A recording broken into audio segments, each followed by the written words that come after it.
មិនថាផ្ទះតូចឬផ្ទះធំមានផ្ទះបាយអត់ចង្ក្រានគឺស្មើនឹង0អត់ន័យចង្ក្រានគឺផ្ដល់ថាមពលក្នុងការធ្វើម្ហូបមិនថាធ្វើម្ហូបសម្រាប់សមាជិកគ្រួសារឬលក់ម្ហូបតាមភោជនីយដ្ឋានតែក៏ត្រូវជ្រើសរើសតម្លៃសមរម្យសន្សំនឹងចែកផងដែរខណៈពេលប្រទេសជាតិកំពុងមានបញ្ហាតម្លៃសមរម្យជាមួយគុណភាពគឺត្រូវដើរទន្ទឹមគ្នា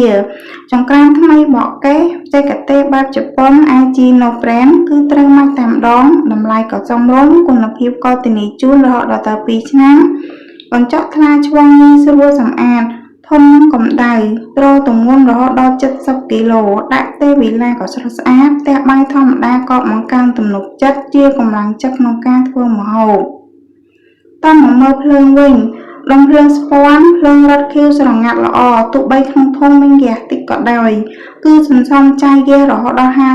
50% ហើយនេះជាចង្ក្រានមុនដាក់ជូនភ្ញៀវតែដំណើរការល្អសិនជាមួយធុងហ្គាសចិត្តអស់របស់អ្នកលក់កំពូលខ្ជិលយកទៅបញ្ចូលស្តុកថ្មីបន្ត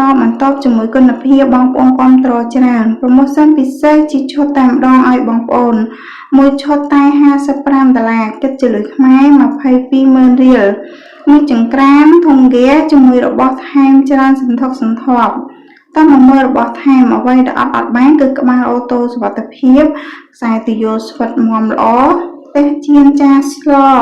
ជៀនអត់ជាប់បាត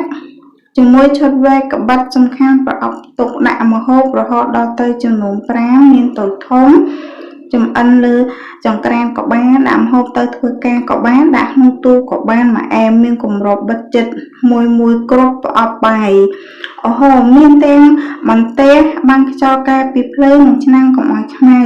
ហើយអត់តន់អស់ហើយណានឹងមានទីគឺឈុតជ្រុញដែលក្នុងឈុតជ្រុញនោះគឺមានចំនួន3ដែលអាចឲ្យបងហាន់សាច់ផ្សេងចិត្តបន្លែផ្សេងចិត្តនំផ្សេង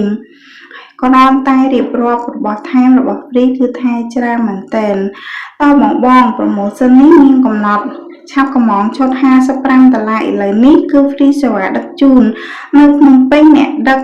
ពេលដឹកទៅដល់គឺតឡើងជូនហើយប្រាប់ពីរបៀបប្រើប្រាស់ដល់បងប្អូនប្រើនៅតាមខេត្តយើងមានសេវាហ្វ្រីសេវាផ្ញើតាមខេត្តយើងមានវីដេអូសម្រាប់ដំឡើងដោយខ្លួនឯងសូម្បីតែនារីក៏ប្រើក៏អាចដំឡើងខ្លួនឯងបានដែរ Telegram មាននៅលើវីដេអូអញ្ចឹងតែម្នាក់មួយឈុតជួយគ្នានឹងគ្រាលំបាកគុណច្រើន